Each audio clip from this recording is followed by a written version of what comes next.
আসসালামু আলাইকুম দর্শক। উদ্ভট এক উটের পিঠে চলছে স্বদেশ। আমাদের দেশের বর্তমান অবস্থা সত্যিই তেমনই।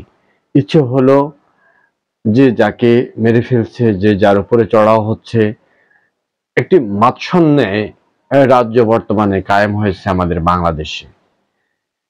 এখানে আইন শৃঙ্খলা এতটাই অবনীত হয়ে পড়েছে যে কারোরই জীবনের নিরাপত্তা থেকে শুরু করে যান মাল কোনো কিছুরই নিরাপত্তা এখানে আইন শৃঙ্খলা বাহিনী এখন আর দিতে পারছে না নাকি ইচ্ছে করেই দিচ্ছে না, সেটি আলোচনার দাবি রাখে।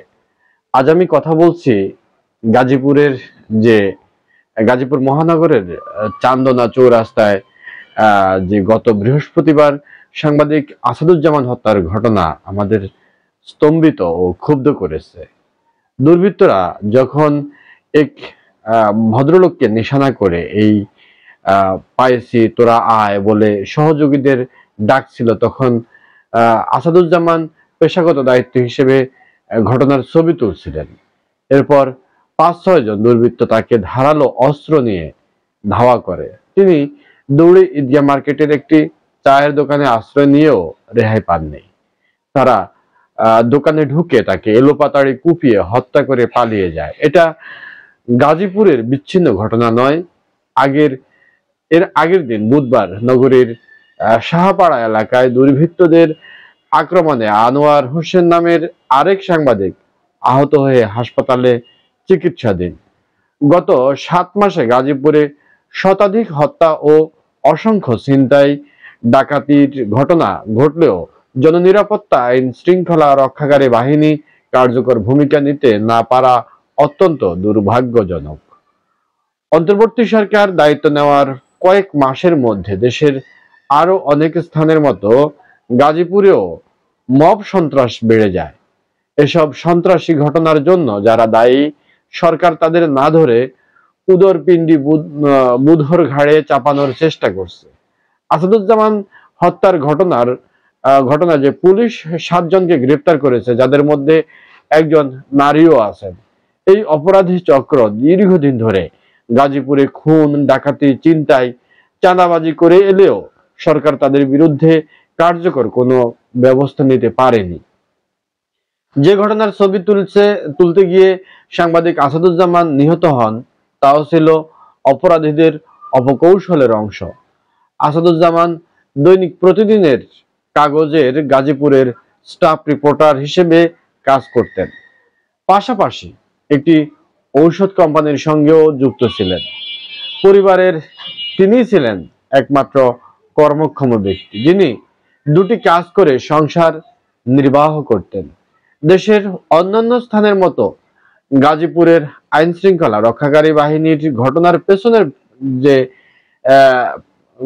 পেছনে যে হাঁটে, তারা যদি জানেই যে সেখানে বিভিন্ন সন্ত্রাসী চক্র আছে, তাদের ধরতে আগে থেকে অভিযান চালান না কেন? পুলিশের লোকবলের অভাব আছে? মানুষ এই অজুহাত শুনতে চায় না। আইন শৃঙ্খলা রক্ষায় পুলিশের পাশাপাশি র্যাব, বিজিবি ও সেনা সদস্যরাও নিয়োজিত আছেন।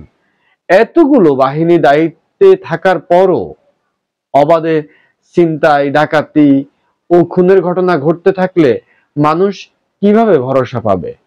গাজীপুরে সন্ত্রাসীদের হাতে একজন সাংবাদিক খুন হওয়ার পরও সরকারের নির্ধারকদের চৈতন্যোদয় হয়েছে বলে মনে হয় না।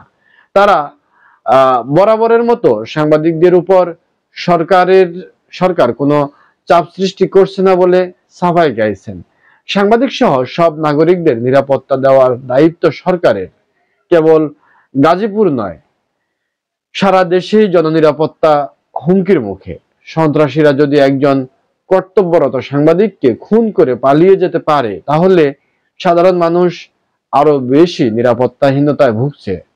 গত বছর গণ অভ্যুত্থানের অব্যবহিত পর বিশৃঙ্খল অবস্থাকে সরকার তাৎক্ষণিক প্রতিক্রিয়ায় বলে চালিয়ে দিয়েছে, কিন্তু ১ বছর পরও পরিস্থিতি উল্লেখযোগ্য উন্নতি দেখা যাচ্ছে না।